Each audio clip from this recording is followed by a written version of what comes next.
Boa noite, Luciana. Como é que você tá? Oiê, boa noite. Tô aqui, cheguei. A gente tá chegando aqui um pouquinho mais cedo. Não sei se a gente chegou no horário ou se tá mais cedo. Que horas são agora? Você tem aí? Tá faltando 3 minutinhos. 2 minutos, exatamente. É, E aí, o que você acha? Enrola o povo ou a gente começa a bater papo? espera chegar o resto do pessoal que marcou 19, ué. Mas já temos, temos 15 pessoas ali. Temos, pessoal, Posso tá? começar com você? Algumas perguntas que o pessoal mandou na caixinha do inbox. Pode. Então tá, Marcos Pires. Marcos Pires é meu parceiro lá de Porto Alegre, no Rio Grande do Sul. Daí que você vai entender por pergunta dele. Ele perguntou se de fato a água de coco lá no Nordeste é mais barata. É, eu acho que eu paguei em Salvador R$ 5, ou foi 3 o copo.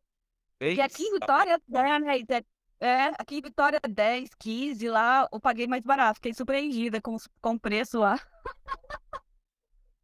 Mas, assim, é que você já é do Espírito Santo, né, Vitória? Então, assim, a água de vocês é água de coco do litoral, né?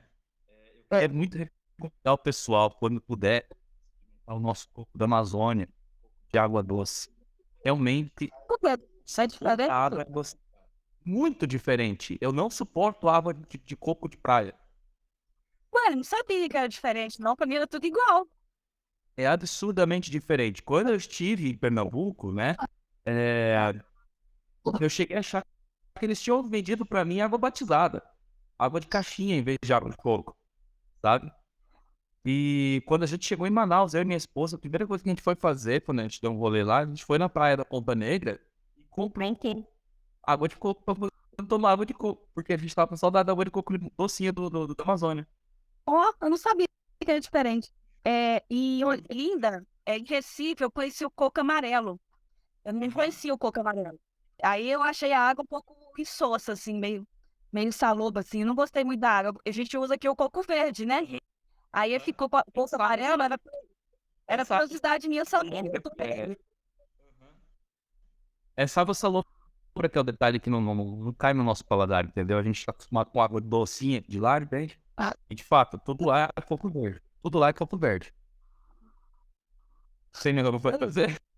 Não, era só isso. Essa pergunta. Joga Belém. Belém, Pará. Parabéns. Qual foi a melhor experiência da viagem? Ah, complementando. Deixa eu apresentar a Luciana para vocês de novo. Luciana, ela fez agora o desafio dos Padedores de Chuva, fez toda a região Nordeste, todas as capitais da região Nordeste, é isso? Mas olha só, eu sou uma valente fazedora de chuva, mas o meu projeto de conhecer o Nordeste, eu não fiz a BR-101 e 116. Eu fui em alguns pontos, porque eu queria conhecer todas as capitais do Nordeste. A gente começou, acho que se confundiu. Eu sou uma valente fazedora de chuva do meu estado, do Espírito Santo, que eu fiz todas as cidades aqui de moto, né? Sou certificada, não tô nem com a camisa, a gente tá com a camisa aqui, né? Mas aí o meu projeto era de conhecer todos os 9 estados do Nordeste de moto, e eu fiz todas as capitais. Chegando no Ceará, eu passei pelo Piauí. O Piauí só tem 60 quilômetros de litoral lá em cima, porque a capital do Piauí é a única do Nordeste que não é lá na praia do litoral. Aí eu fui para São Luís, aí quando eu vim retornando, aí eu passei em Teresina, porque eu tinha passado, né, no Piauí, mas só lá em cima, na ida. E na volta eu passei, e aí eu fui lá conhecer a Praça dos Motociclistas, aquela ponte estreada e tal, né? E fui conhecer em Oeiras, no Piauí, no interior do Piauí. Foi o Verô, que é o maior que eu conheço até hoje, fazedor de chuva, valente, rodoviário, cardeal, um monte de coisa que eu fui conhecer lá no interior do Piauí no meu retorno. Entendi. Esse é um ponto que você acha que você vai poder esclarecer melhor pra gente, porque dentro do site dos fazedores de chuva tem diversos desafios. Tá. O fazedores de chuva é você bater uma foto na frente da catedral ou da prefeitura de cada um de todos os municípios do estado, não é? O desafio fazedor de chuva é a prefeitura, né? Agora, por exemplo, eu fui em João Pessoa, eu fui no ponto cardeal, que fica em João Pessoa. São 4 no país. Eu fiz um, entendeu? Aí já é o cardeal, já é outro desafio dentro do fazedor de chuva. É. Tem rodoviária, que são as maiores BR, que é 101 ou 116. Você vai dela de norte a sul. Aí já é o valente, fazedor de chuva rodoviário, entendeu? Então, cada desafio, ele tem algumas coisas que você tem que, obrigatoriedade de cumprir, de fotografar para colocar no site, e aí vai ser feita depois a certificação de todas as fotos, certinho e tal, para te homologar e certificar. Sei que tem um que é todas as capitais do Brasil, não é? De cada estado. Isso aí é o. Esqueci. Porque, se eu não me engano, 20 e poucos desafios que existem, né? Que são todas as capitais, todos os estados, todos os BR, são quatro os maiores do Brasil. A 101 e a 116 são as duas maiores. Os pontos cardeais. Ai, já me perdi. E tem muito desses desafios. Eu só fiz um. Eu só fiz um. Eu só comecei. Assim, eu já dei 2 cardeais. O Irabutã e Chuí. Agora falta os dois. Eu Eu já fiz decidi que o uma. Acre eu vou deixar por último. Eu vou deixar por último, será uma da Madeira, né? Do Acre. Eu Deixa por último. Eu fui do farol de Cabo Branco lá em João Pessoa. Esse ainda falta pra mim, esse ainda falta pra mim. E assim, não foi intencional. Juro pra você, não foi intencional. Foi simplesmente surgindo nas minhas rotas e aconteceu, entendeu? Ó, Mas tá registrado, isso que importa. Agora, então, voltando à pergunta. Qual foi a melhor experiência dessa viagem? qual foi a melhor experiência? Eu acho que a viagem em si, né, era uma vontade que eu tinha de fazer, Na verdade, assim, eu tenho um projeto de fazer todo o Brasil, né? Primeiro, Aham. eu sempre falei que eu queria conhecer meu Brasil para depois sair para fora do país. Então, eu já conheço toda a parte do Sudeste, né? Aqui, São Paulo, Minas, Rio. Aí fui fazer o Nordeste agora, né? Subindo para Salvador e todo o Nordeste. Voltei pelo interiorzão da Bahia, Petrolina e Juazeiro ali. Voltei, peguei a 101 de novo, porque eu peguei a 101 indo. Depois eu entrei para Ilhéus, peguei a linha verde, né? Tinha um sonho de atravessar no ferryboat de Salvador, eu realizei. E depois, são coisas que a gente tem vontade de fazer, assim. Uma viagem dessa, a gente realiza vários sonhos, né? Sim. Então, fiz, eu fiz essa viagem, tanta coisa legal, que eu acho que a viagem em si, cada lugar eu tive uma surpresa boa. Então, assim, não tem como pontuar o que foi melhor da viagem. Acho que a viagem em si, ela foi cheia de surpresas. Salvador eu tinha uma coisa para fazer, em Natal eu tinha outra coisa para fazer, em João Pessoa eu tinha uma coisa para fazer. Em Natal eu queria ir no KN0 da 101, eu fui, entendeu? Tá, vamos E restringir então chegar em São Luís qual também. a beleza natural que mais te encantou de conhecer. Assim, beleza Ah, natural. Seja eu um pôr gostei. do sol em algum lugar que foi muito legal, seja uma praia muito linda. O melhor som que eu achei lindo foi chegando em Aracaju, lá em Sergipe. Aham. E de estrada foi indo para Natal. Eu peguei um final de tarde, assim, muito bonito, saindo de João Pessoa para Natal. Uma estrada maravilhosa, belíssima. Eu fiquei encantada com a estrada em si, a, a via duplicada, uma paisagem, uma vista linda. Pra poder Eu já dirigir cheguei em Natal. tranquilo, né? Você viaja tranquilo, entendeu? Assim, a parte boa da viagem. Eu tinha pegado algumas partes, algumas estradas mais ruins, né? Então, assim, cada parte da viagem, eu tinha vontade dos Lençóis Maranhenses. Então, quando eu passei lá nos Lençóis, Barreirinhas. Então, assim, Poderia. cada frente que eu ia, cada dia que eu viajava, eu falava assim, é o melhor dia hoje. Aí chegava Aham. amanhã, eu falava, o melhor dia hoje. Aí Aham. chegava outro dia, o melhor dia hoje. Então, assim, eu não tenho muito falar alguma coisa que você Então, me pergunta, qual foi o melhor lugar? Eu não tenho, porque cada lugar são pessoas que eu conheci diferente, cultura diferente, alguma coisa diferente. Então, assim, a viagem em si inteira, ela foi cheia de surpresas boas, né? Então, não tem como eu pontuar. entendo, tem sentimento. Aquilo que a gente estava conversando outra hora, né? Um viajante, ele consegue conversar com mais facilidade com outro viajante, porque ambos têm experiências semelhantes, né? Eu te entendo. Quando eu fui para Venezuela, se você me perguntar qual o lugar mais top da Venezuela que eu conheci, difícil. Gran Savana é incrível, o Caribe é incrível, a Cordilheira dos Andes é incrível, sabe? A Península de Paraguaná é incrível. Então, assim, eu não consigo colocar elas num ranking para falar qual é melhor, entendeu? Pois é, verdade. Igual você, não tem como, não tem como. Porque é muita coisa incrível, tudo que é desconhecido e quando a gente descobre e realiza, aquilo é encantador pra gente, né? Sim, sim, sim, sim, sim. Por mais bobinho que seja, sim. Ó, queria mandar um abraço pra todo mundo que tá online aí. Somos em 9 pessoas agora, mas somos 9 dos que são bons, dos cria. E queria dizer, deixa que pergunta aí, que no final, essa é curtinha a live, não vai ser extensa não. No final a gente vai estar fazendo a leitura das perguntas que foram deixadas no chat. E fica até o final, gente. Fica até o final que é legal. Isso aqui é um bate-papo entre dois viajantes. É, Luciana, temos mais uma pergunta aqui. Criando meus sonhos. Ele comentou, acho que ele segue você te acompanha bem. Fiquei triste quando levaram o baú da sua moto. Quando você veio para Paris? Pois é, um seguidor meu que eu conheci pela região do Nordeste. A gente começou a seguir nessa época, acho que ele viu alguma coisa minha. E a gente tem se falado muito de viagem, essas coisas. E é verdade, quando eu tava chegando no nono estado, quando eu saí, eu tirei uma foto em Barreiri, nos Lençóis Maranhenses com a moto, e a bagagem estava lá. Quando eu parei uns 100 quilômetros antes de São Luís, que eu desci da moto, cadê minha bagagem de ouro? Aí o como é que aconteceu? Cara, caiu. Não roubaram, porque eu não parei em lugar nenhum. Eu só parei nesse lugar, nessa hora. Então, assim, não tem como ser roubada, porque era um baú chive, 45 litros, com grelha em cima, amarrado bolsa, bagagem, amarrado a mochila. E não tinha como alguém. Eu parei nessa hora, quando eu desci da moto, eu estava descendo com a perna assim, meio puxada, tá cansada, que tá com a perna meio dormente de viagem, você desce com a perna meio dura já, né? Quando eu olhei assim, não acreditei, eu tomei um susto. Tomei um susto. Eu fiquei nervosa na hora, depois eu chorei, várias emoções assim ao mesmo Ele tempo. voltou atrás para buscar ou não? Então, eu não voltei porque eu faltava 100 quilômetros para chegar em São Luís, já eram as 5h30 da tarde. O sol, lá era inverno amazônico. Eu fui no Maranhão, na época que, agora lá janeiro, fevereiro, até março, não me engano, é inverno amazônico, é totalmente diferente daqui do Espírito Santo. Eu achando, Eu sou de Pampulhânia, é a mesma época. A única parte da Amazônia que não tá chovendo agora é Roraima.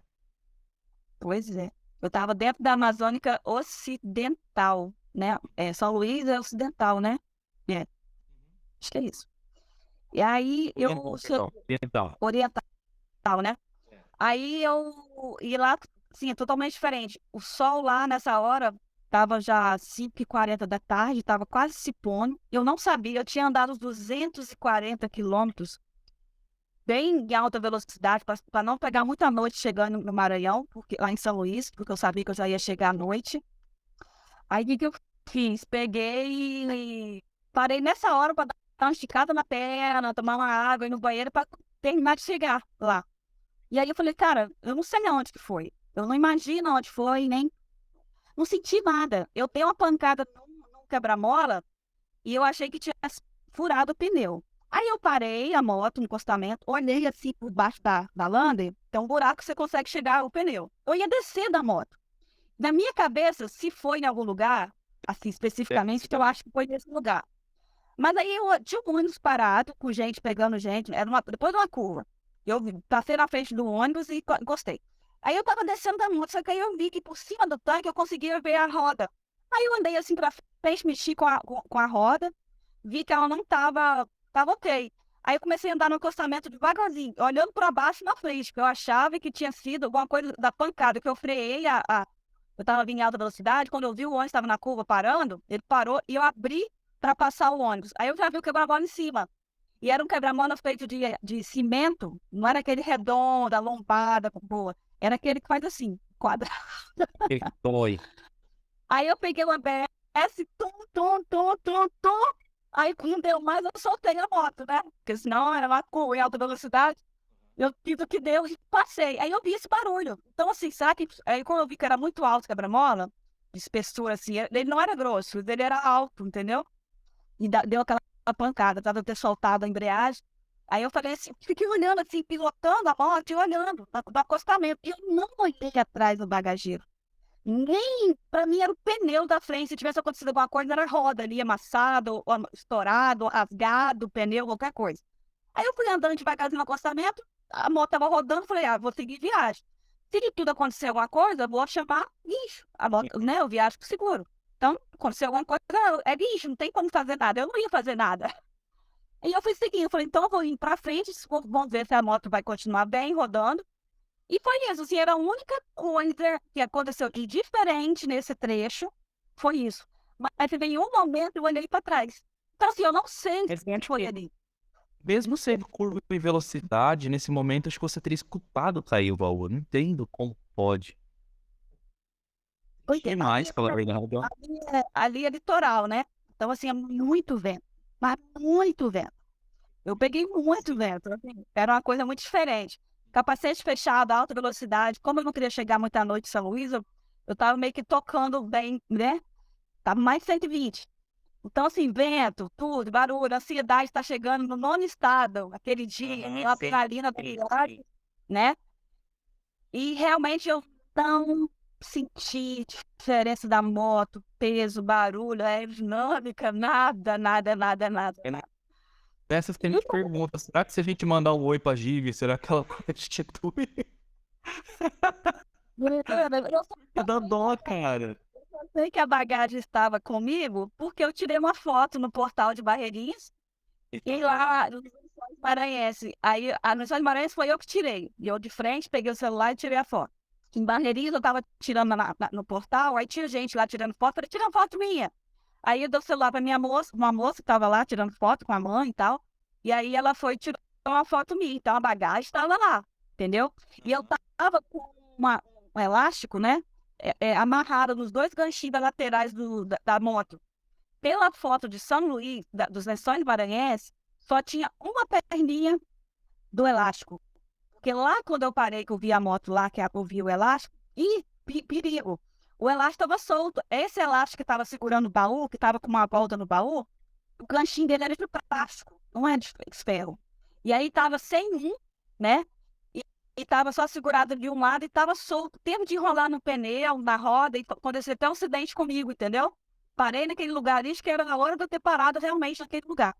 Então, assim, talvez se tivesse um elástico mais forte, uma rede segurando o baú, tinha aguentado mais. E aí, lá em São Luís, no outro dia que eu fui fazer revisão da moto, eu fui fazer revisão da moto, tudo, que eu fui olhar assim, a gente foi ao Só que esporte. o lag tá fazendo a gente falar um em cima do outro. Fala, é falar. O suporte, aí a gente foi olhar o suporte do baú, a gente viu que aquela travinha de plástico que fica na base, ela estava trincada, entendeu? Ali, ó. Então, trincou ali, aí ela subiu um pouquinho, ficou frouxa, e eu andei, eu tinha já andado, eu fiz a revisão de 5.000 quilômetros em São Luís. Então, eu tinha andado uns 4.700, mais ou menos, até ali. E eu não tiro o baú, eu carrego uma bolsa dentro do baú. Então, em todos os lugares, eu só abria de dar a bolsa fora. Aí você, talvez estava frouxo, talvez já veio soltando aquilo ali, quebrando ou saindo do lugar. Eu passei num trecho de terra, no off-road de São Luís para Maceió, de Aracaju para Maceió. Talvez veio trincando naquela parte de muita costela. Eu não sei dizer, porque eu não mexi no baú na viagem inteira, a não ser no dia que eu perdi. Não, isso me leva a crer que por conta disso você não viu o dano. Se você tirasse e colocasse todo dia, provavelmente você teria visto que tá começando a dar problema. Pois é. Pode ter sido ressecado e aí foi bem quebrando e tal. Mas como eu não tenho costume de tirar a mochila do baú, eu já fiz isso, ficar tirando o baú, sobe pro hotel, desce, mas tipo assim, é tão mais coisa de você. Como tava com a grelha, e sempre tinha coisa amarrada na grelha, ficava muito mais pesado eu tirar o baú.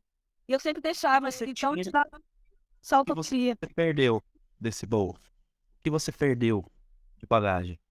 Opa! eu tinha roupa, tênis, presentes que eu tinha ganhado até ali, né? Lembranças das estados que eu tinha passado, é, coisas que eu tinha comprado da GoPro para levar nessa viagem, tinha cartão de memória. O tripé, tinha comprado um tripé para filmar, eu nem usei o tripé, tava novinho no fundo entendeu? Óleos de lubrificante de C3 da Motul, que foi cento e poucos reais. Coisas, né, pessoais, perfume, produto solar, desodorante, sapato, roupa, biquíni, chinelo, essas coisas assim. Mas o que mais, assim, que eu fiquei coisa que eu tinha comprado coisa para levar para viajar, da GoPro, cartão de memória gravados, que eu ia querer fazer alguma coisa do YouTube depois. Eu tinha gravado 2 cartões de memória e os tripés e alguns acessórios da GoPro, aí que eu nem usei. E eu perdi, nem sei o que eu perdi, porque eu comprei tanta coisa para viajar e eu não usei. Aí eu levei algumas coisas. E no fim eu perdi, eu nem sei do que eu comprei, que eu perdi necessariamente, entendeu? Mas assim, nos cartões tinha filme gravado, tinha conteúdo das suas histórias. O resto Muita coisa, a gente recupera, mas já as histórias. tinha dois cartões gravados até Natal, entendeu? Já tava bem, muita coisa gravada. E eu queria depois fazer alguma coisa no YouTube com essas gravações. E eu nem baixei eles. Falei, vou baixar não, que eu não vou fazer nada agora com isso. Quando eu chegar em casa que eu vou ver isso, né? E aí aconteceu isso daí. Mas aí eu falo assim, cara, mas eu viajei, eu andei 7.600 quilômetros, não furei um pneu, não aconteceu nada, uma viagem maravilhosa, conheci tanta gente maravilhosa que passou por mim. Eu cheguei em São Luís, eu recebi tanto apoio lá em São Luís, por causa dessa bagagem, tanta gente veio conversar comigo e saber da minha história, saber de tudo da viagem, me parabenizar pela viagem, que em nenhum momento eu fiquei triste por ela e pensava assim, né, isso estragou a viagem. Em nenhum momento não foi excelente, entendeu? Foi tudo maior. Você mencionou que estava preocupado em chegar logo, faltava 100 quilômetros, era 5,5. Então, tá aí uma coisa que eu queria chegar a perguntar. Tem a ver com. E assim, eu tenho uma amiga minha de Manaus que começou a viajar agora sozinha de moto. Foram no carnaval até Boa Vista, peão por lá, foram até na divisa com a Piano. Voltaram com um grupo de 4 meninas, né? Cada uma em sua moto. Isso inspirou ela recentemente a dar um pulinho 100 quilômetros, pertinho de casa ali, Presidente Figueiredo voltar. E ela participou do grupo nosso lá do WhatsApp, e ela contou pra gente exultante: eu tô conseguindo viajar sozinha, sabe? Então, assim, especialmente pra ela, ia fazer essa live dedicado a ela, que é a Fernanda, de Manaus. E eu queria saber da tua opinião, o que muda, quais são os cuidados Fernanda, que você tem, mundo fora, minha bestia. né? Você conhece ela. Legal. Então, ela, enfim, que muda? Essa questão de chegar logo antes de anoitecer era um desses caráteres, ou é porque você não gosta de viajar à noite mesmo? O que que é? Assim, como eu aqui no Espírito Santo, eu faço muitos passeios noturnos, vou em alguns lugares turísticos com a galera, fazer passeio da Lua, ir no Buda, e tomar lanchar, comer alguma coisa, isso eu sempre vou. Porque eu conheço a estrada. Para mim, quando eu conheço a estrada, para mim não importa. Posso chegar, voltar de madrugada, tal. Eu já pilotei chegando de viagem, chegando aqui no Espírito Santo de noite, chegar em casa tipo 8, 9 horas da noite, eu não me importo. Mas como eu estava sozinha, para minha segurança, eu achava que eu tinha que chegar. Coloquei no meu planejamento de chegar nos lugares sempre até 5 horas da tarde. Para eu estar vendo um lugar de ficar durante o dia. Porque tudo que é de dia parece que é mais fácil resolver. Porque parece que quando fica à noite, as coisas vão ficando mais complicadas, né? Mas você chega num lugar que você não conhece. Oi? Dia de semana, sábado e domingo as coisas complicam também. Também, complica, complica. Sábado e domingo eu gosto de estar na casa de amigo, eu não gosto de estar viajando, não. Aí, o que que eu fazia? Como eu estava indo em muitas capitais, eu estava passando entre 2 dias e 3 dias em cada lugar, né? Eu chegava num dia de noite, descansava, porque eu rodava entre 500 e 700 quilômetros por dia, 400 e pouco, depende do estado que eu ia ficar, né? Aí eu ficava aquele dia, dormia mais um dia e saía no dia seguinte ou no terceiro dia, entendeu? Sempre eu fiz isso para conhecer algum lugar, para ir numa feira, para ir numa coisa de artesanato, para ir numa praia, para ir num lugar turístico. Eu não queria passar só por passar. Eu fui conhecer lugares e pessoas. Então, eu fiquei uma média de 2 a 3 dias em cada lugar. Pelo menos 3 dias e 2 noites, mais ou menos assim, entendeu? Só em Fortaleza que eu dormi uma noite só. Mas aí eu dormi mais à frente, em outro lugar, para conhecer algumas praias, entendeu? Eu passei rápido, tava chovendo em Fortaleza nesse dia, não tava muito legal. Então eu só cheguei, fui nas tapioqueiras ali, todo mundo conhece ali a famosa tapioqueira na entrada de Fortaleza. E de lá eu já fui para casa de uma pessoa para dormir. Foi minha primeira experiência em dormir de rede. Eu tive mais experiência nessa viagem. Foi. Sério? Eu falo que foi uma viagem de experiência, né? Eu falo que eu estava experienciando as coisas dessa viagem. Eu levei essa viagem muito a sério, assim, de curtir tudo, todos os momentos e tudo que viesse, né? E isso aí foi um.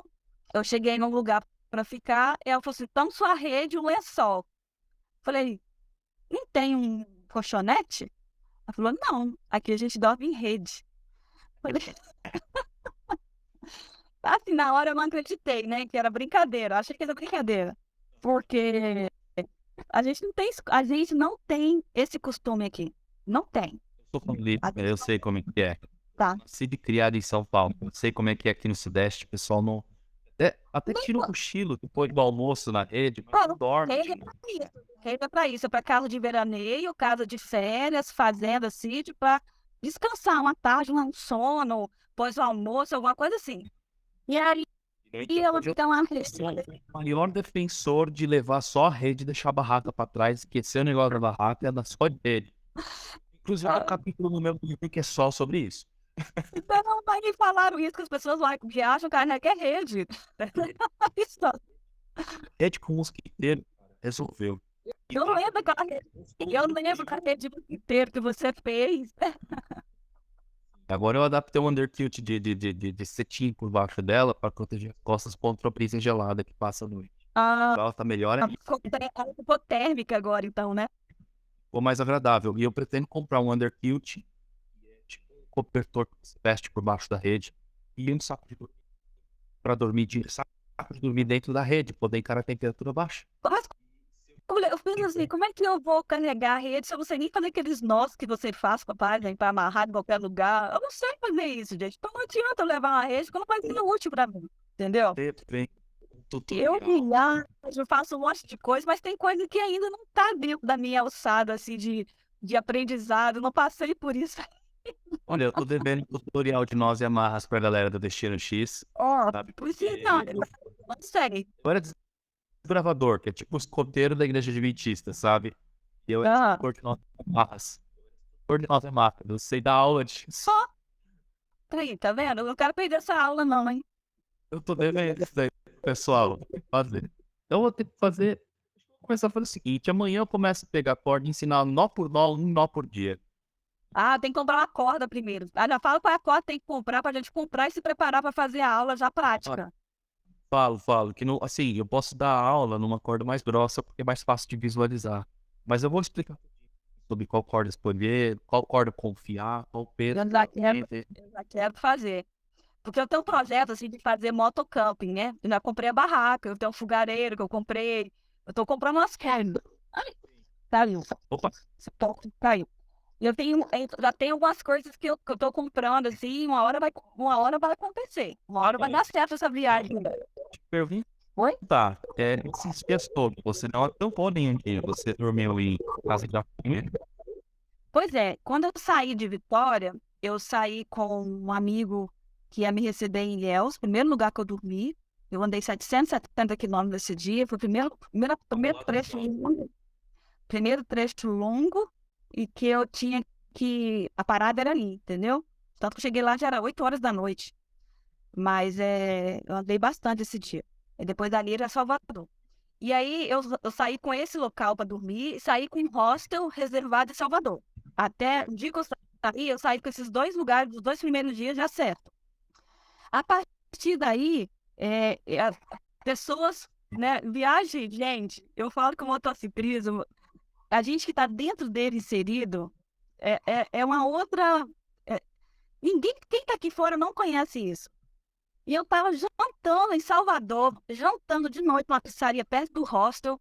Liga uma pessoa para mim de Maceió, que estava me aguardando em Maceió. Olha só que interessante.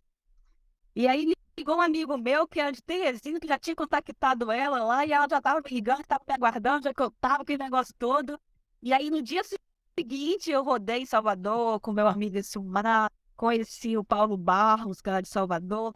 O Paulo Barros, eu estava estacionando a moto na rua, tirando do rosto, colocando na calçada para esperar o um amigo meu que foi fazer um rolezinho comigo em Salvador, Pelourinho, para me mostrar como é que é, farol, essas coisas assim. Aí ele me viu de costas com o meu colete. Só que eu coloquei no cabelo curtinho, ele achou que era um homem. Aí estava descendo um morro e o rosto ficava assim, uma rua que desce, né? E sai no morro. Aí ele chegou e falou assim: pode ajudar em alguma coisa? Tá precisando de ajuda? Aí todo mundo ele falou: mulher! E ele só chegou porque ele me viu de colete, viu de costas, viu estacionando a moto e foi pedir ajuda, porque ele era um motociclista. E aí o Paulo depois ele foi almoçar comigo, botou no restaurante, me levou na saída de Salvador, me explicou um monte de coisa, me mostrou um monte de coisa, ficou meu amigo, ele faz moto pro Brasil inteiro, né? Tem um meio motociclista aí. Já tem lugar para ficar, brigou comigo, por que eu não entrei em contato, por que eu fiquei no rosto, queria me tirar de lá, se eu fosse ficar mais um dia. Ainda levei esse povo que pensaram também, né? E assim, aí eu fui para Maceió. Em Maceió já tinha outra pessoa na frente me aguardando. E foi assim, uma sucessão de pessoas que queriam me apoiar, queriam me conhecer, queriam saber da minha história, que já tinha alguém que tinha contactado. Eu tinha um amigo meu de Teresina, que é o Jardares, ele faz várias partes de motoclube, motogrupo, né, do Nordeste. Então ele foi conversando com algumas pessoas, até uma amiga minha vida, e vai passar por aí e tal, tal, queria conhecer alguém, queria conhecer as pessoas, queria conhecer os lugares. Aí as pessoas, não, eu quero que ela venha pra cá. A casa aqui tá aberta pra ela, eu quero receber ela. Tem coisa que eu nem sabia, que já estava acertado para 3, 4 dias na frente, que ele já tinha falado com o pessoal. E eu falava: calma, amigo, deixa eu chegar amanhã mais perto de lá, senão eu vou ter confuso, eu só tenho que entender mais que eu tenho que ir, aonde que eu tenho que ir. E aí eu fiquei assim em hostel, em Salvador, fiquei no Piauí, fiquei aonde mais? No Ceará, lugar também. Na volta, eu fiquei também na Bahia retornando. Mas o resto, cara, foi tudo de pessoas que eu nunca vi na vida, que eu não conhecia na vida, e que me recepcionaram, me receberam com tanto calor, com tanto carinho, e fizeram coisas pra mim assim que eu nem imaginei que nem um parente meu fez por mim, entendeu? E eu fiquei encantada de vivenciar esse motociclismo, assim, que realmente raiz, né? Eu faço muitas viagens, mas até então eu fazia minhas viagens por minha conta. Eu encontrava pessoas, mas não tinha vivido isso assim de fato, né? E foi assim, eu falo que tudo eu falo que foi incrível, porque todos os lugares eu conhecia uma pessoa incrível. Então, assim, fizeram parte da minha viagem, entendeu? Eu imagino que, assim, isso aconteceu comigo na Venezuela. Eu não era tão inserido no grupo de motociclismo aqui no Brasil e ainda não sou. Mas lá na Venezuela, conheci um motociclista que começou a ajeitar as coisas adiante pra mim. Então, assim, eu tava na fronteira da Venezuela, esperando meu passaporte chegar. E o cara já tinha ajeitado pontos de apoio e contato com pessoas do outro lado do país. E, aliás, várias, ao longo do país, entende? Dentro da rota que eu tinha apresentado pra ele. Então, assim, você fala, caramba. E daí, conforme eu fui conhecendo essas pessoas, elas foram me apresentando para outras que estavam em cidades logo adiante. Entende? Então, assim, fui do início ao fim. Eu não peguei hotel nenhum dia. Não vou dizer que eu dormi na casa dessas pessoas todos os dias, porque teve falsões que, tipo, cheguei em Rio, sabe? Não tinha sinal de telefone, não conseguia mandar mensagem para ninguém, sabe? Daí, porque eu parei um pouco desnorteado, assim, junto com meu colega, que eu tava com um brasileiro nesse dia. Um senhorzinho na rua perguntou: vocês precisam de alguma coisa? Papo vai, papo vem. A gente passou a noite na varanda da casa dele. O cara que a gente não conhecia, que não é motociclista nem nada, sabe? Não tinha Eu só querer ajudar. São pessoas de bom coração que querem ajudar, sem querer nada. Sem a noite, o gato dele deitado na minha rede. O Sicário, o nome do gato dele, um gato preto chamado Sicário. Eu lembro. Eu tava assim, Muito fofinho. eu acompanhei esse viagem. Isso é uma coisa que, como você mesma disse, quem tá de fora não nem imagina que é desse jeito. Como que o pessoal do motociclismo, que tem aquela panca de... Só é uma dor no coração, tá? De casa e... Mas eu acho que esses que fazem assim, só para manter a barra mesmo, mas as pessoas, tem tantas pessoas do bem que querem simples fato de te conhecer, de saber a sua história. Eles não querem saber o que que você tem, qual a moto que você tem, se você tem canal, se não tem, se você tem, de onde que você faz, onde você mora, entendeu? Não quer saber nada, querem conhecer a sua história ali, naquele momento, e te dar um suporte. É, e te dar um suporte, assim. E eles podem fazer, cara, eles fazem. É impressionante. Eu fiquei assim, não conhecia essa parte assim, eu voltei tão maravilhada de lá. Eu ligava pro meu marido e falava assim, amor, eu não tô nem acreditando no que eu tô vivendo aqui. Foi um que dá nem vontade de voltar, dá vontade de viver, de aprofundar cada vez mais ali com eles, entendeu? De fazer mais coisas, entendeu? Ah, é muito bom, muito bom. Falta de viver isso. Você percebe que é possível, né? Com qualquer trabalhinho besta que te dê um salário mínimo por mês, você consegue viver só disso. É ou não é verdade? Fala pra mim. Não, ó, eu não trabalho de CLT, né? Então eu tenho uma vantagem de poder organizar minhas viagens, eu sou prestador de serviço. Aí as pessoas dizem, gente, você é doido de trabalhar, não tem nada certo. Eu falei, cara, mas o que eu faço hoje, eu ganho pouco. Mas eu vou ter história para contar para os meus netos. Eu vou pegar uma moto, meu avô viajou, meu avô conheceu tal lugar, foi sozinho, viu isso, vivenciou aquilo.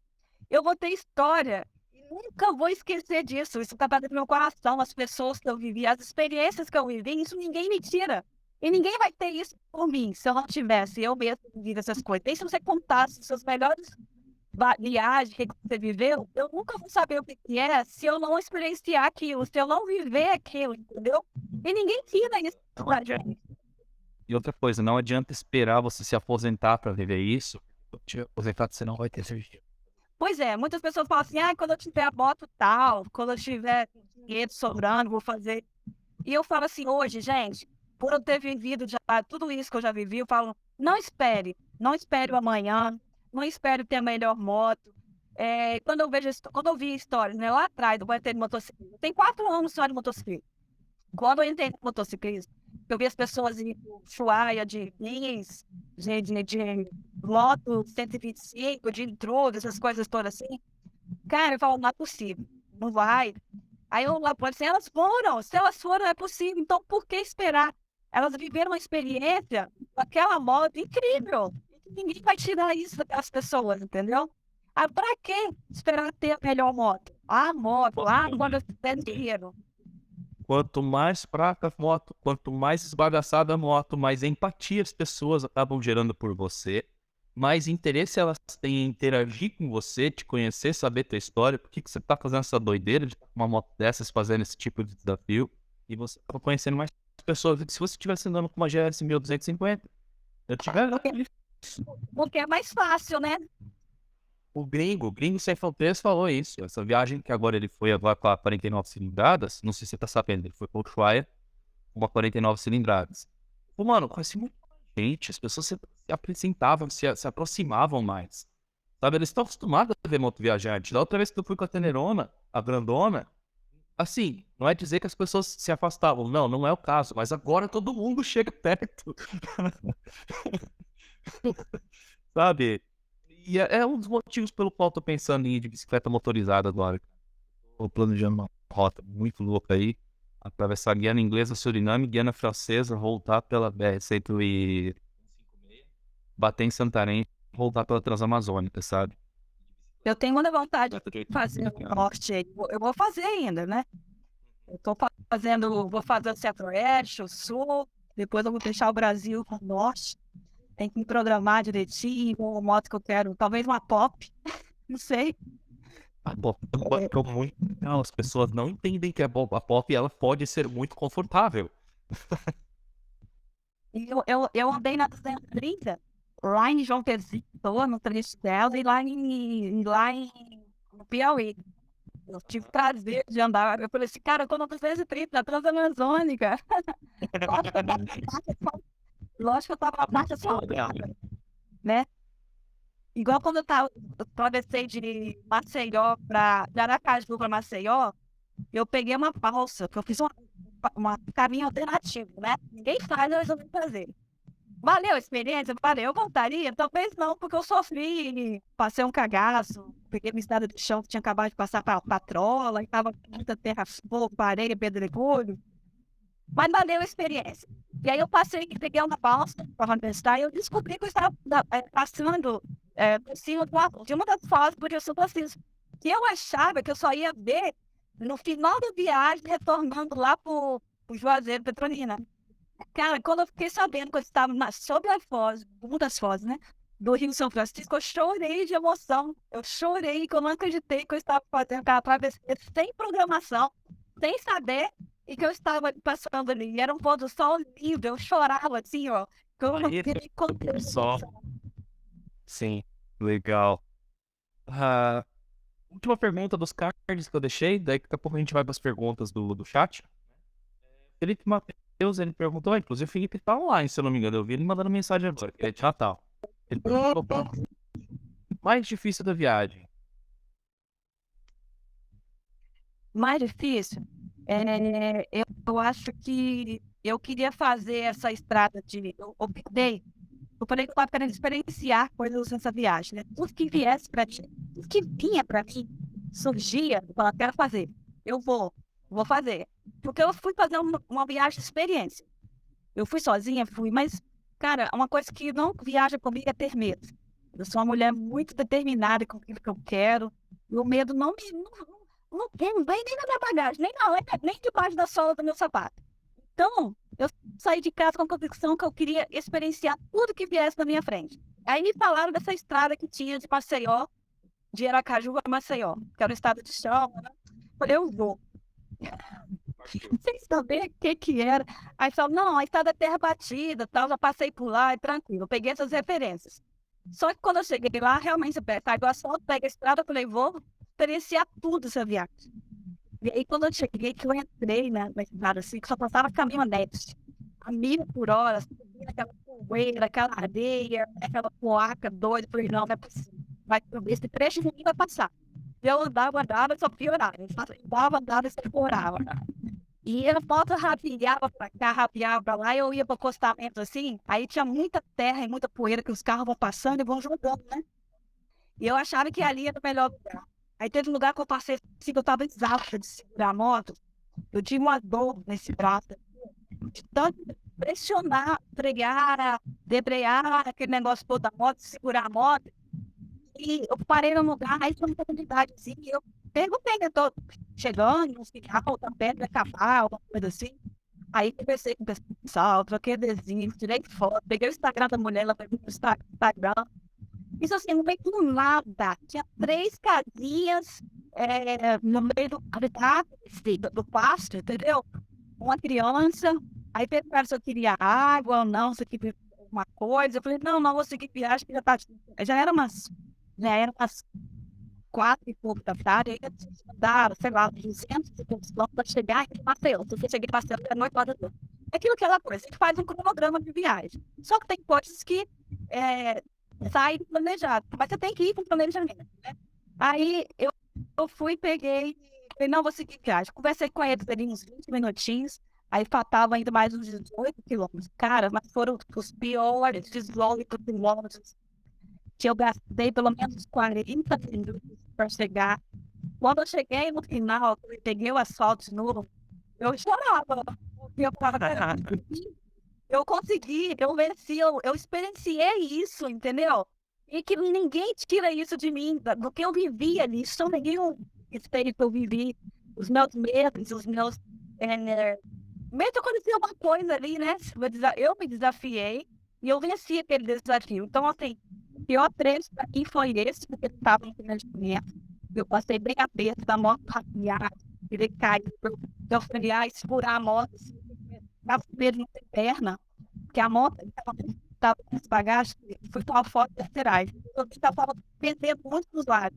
Aí eu tirei os mós laterais, os sacos, e amarrei a grelha de cima. Às vezes eu ficava esse peso, de cair, eu sempre caía, ele pesava mais. Estava com o pós lateral, tinha cima, acabava com medo de cair.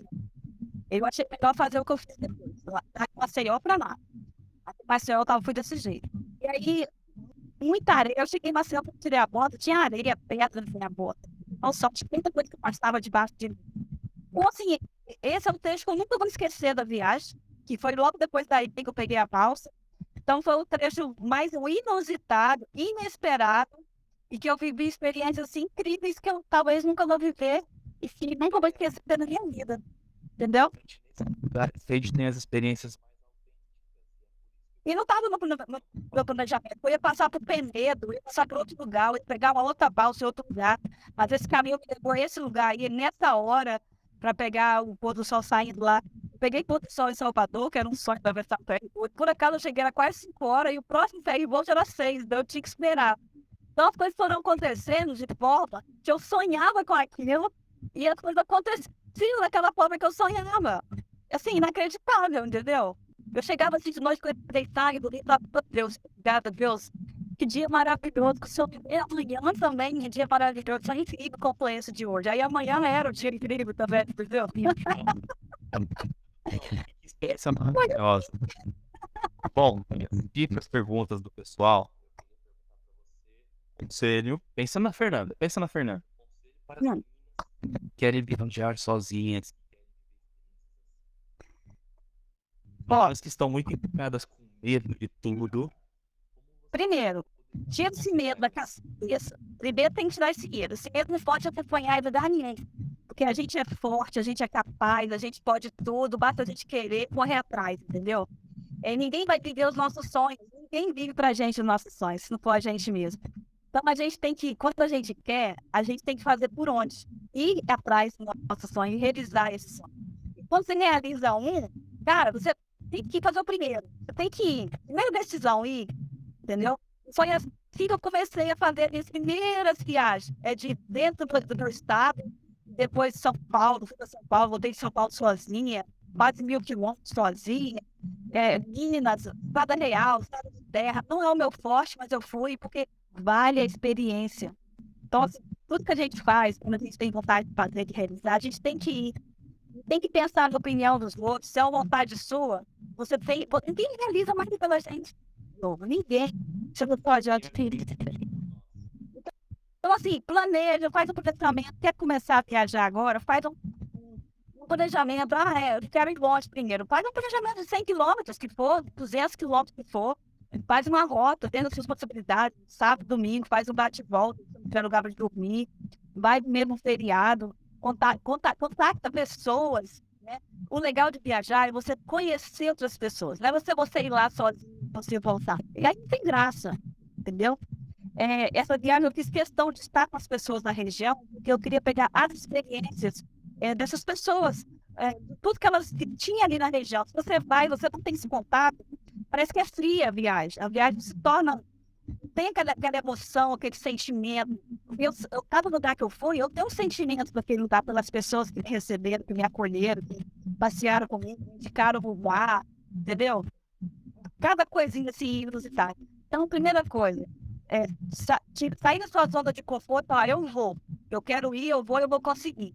Fazer um planejamento, começar primeiro com coisas pequenas, e aí, assim, vai tomando autoconfiança, né?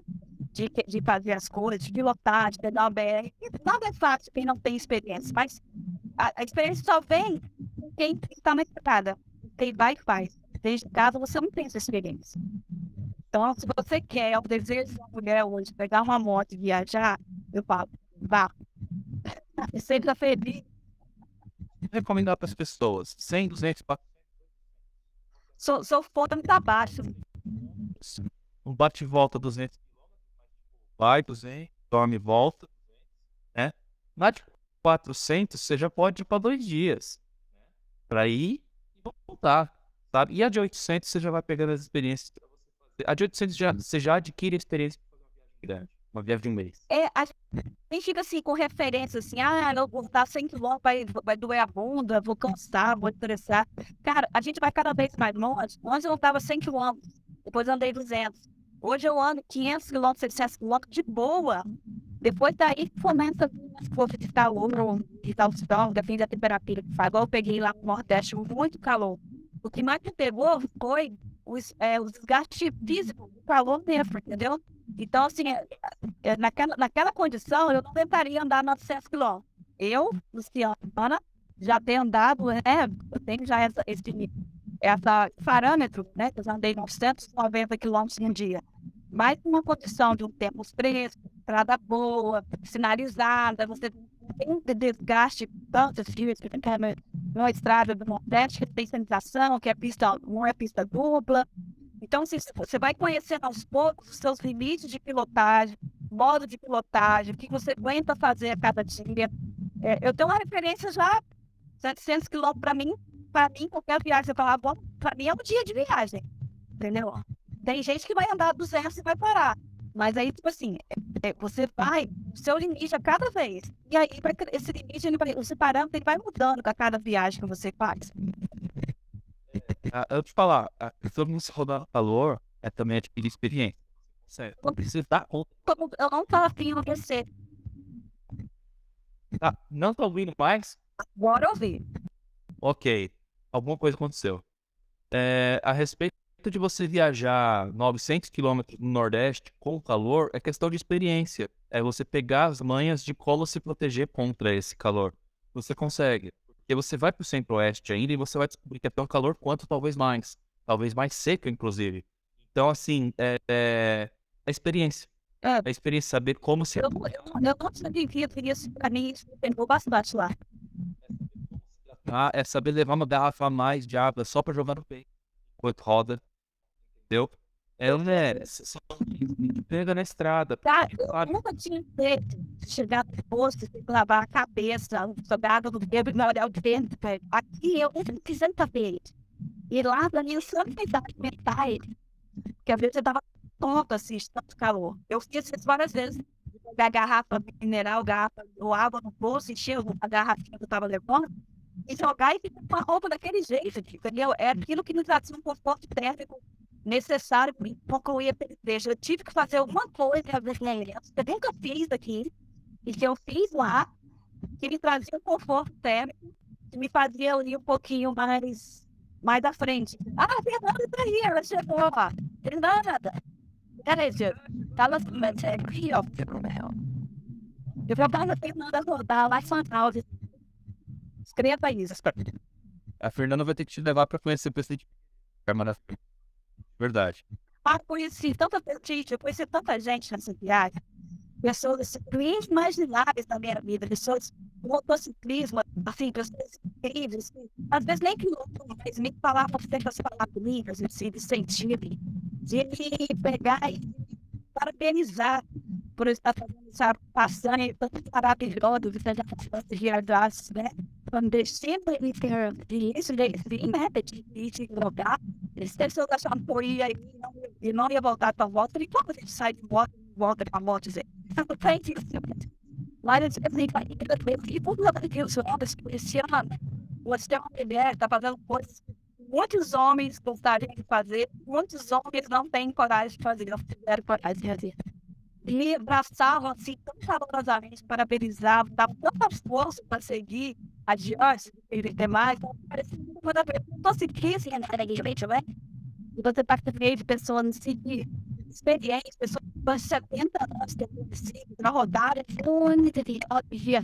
Eu estava ali para me conhecer, não ver outra história, falar uma palavra para mim. E fazia toda a diferença eu estar naquele local, naquela hora, entendeu? E assim, você vai olhar assim, fica o resto da vida, cara.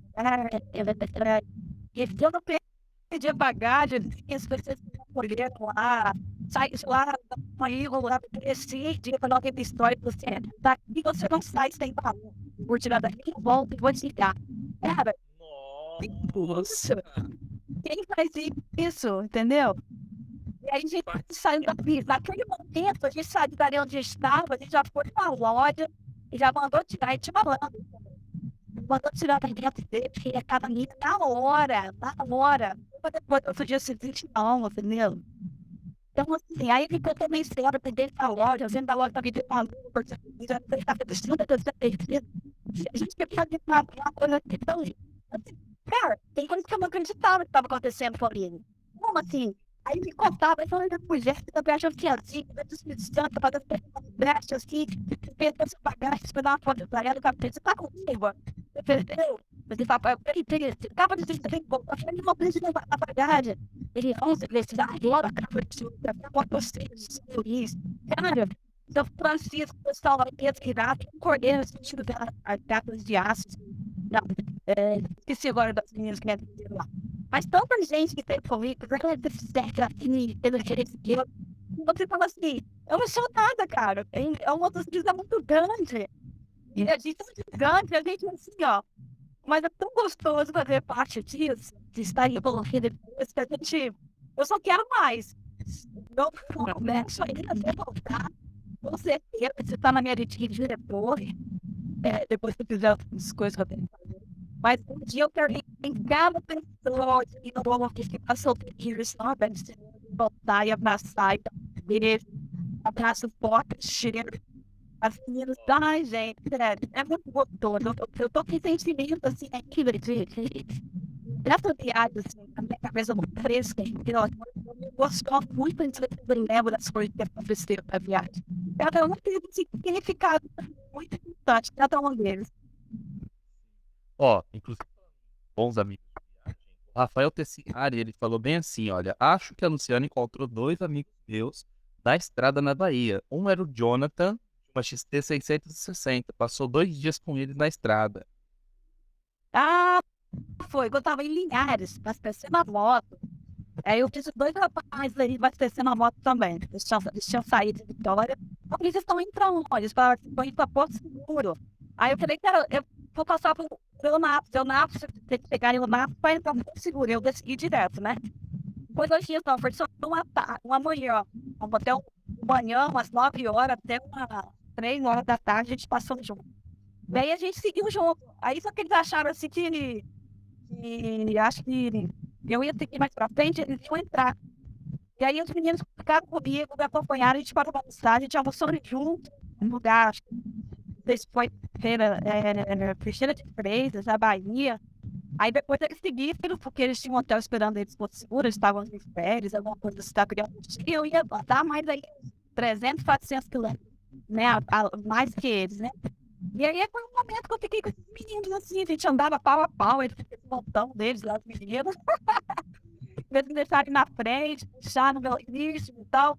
Eu nunca tinha visto esse menino, era da minha região aqui, mas eu nunca tinha visto. Então você fala assim, caraca, que bacana, as pessoas assim, tá com você, e eles deixaram assim, vai não toca, Luciano, a gente vai atrás. Nunca tinha visto. Aí você anda bem e falei, cara, como a gente atrás de mim, tá prestando a bola, está e está XP, aí eu falo, tem que puxar, né? Tem que plantar, porque tem muito chão também pela frente. Lá tinha minha que eu nunca falei isso, gente. Nunca mais eu vi. Só vim decidido viagem. Não tem nem noção de sentar ver. Tá, Tinha? Oi? Pegou contato deles ou não? Não, eu peguei contato deles, porque eles me salvaram no Instagram e eu fui salvar eles. Então eu não sei. Esses foram mais que me salvaram no Instagram. Ninguém pode me dar um oi mais. Meninos, cadê vocês? Me dão um oi aí. Ah, eu sei por que a gente se separou. Quando eu saí da viagem, eu tinha tirado a capa de chuva. Meu Deus, eu botei as capas de chuva por cima da grelha. Quando eu cheguei lá à frente, eu vi que eu tinha perdido a capa de chuva. A capa da jaqueta. Aí eu voltei, e aí eu passei por eles, acho que eles não entenderam nada, eles viram voltando. E aí eles seguiram viagem, e eu voltei, nunca achei a capa de chuva, e aí eu retornei, já não encontrei mais eles. Acho que eles não entenderam nada que ia acontecer. Mas quando eu ia para um lugar e eles iam para outro, que ia ter conversado no almoço, eles continuaram a viagem deles e eu continuei a minha depois. Por isso que a gente, assim, a gente não parou e um ponto se despediu, entendeu? Para terminar de fazer a conversa e tal. Foi registrado. Eu não tanto. Depois acontecendo que disse que ela vai em 20 segundos. Não sei. Ou não, 10 segundos, tá dizendo aqui, ó.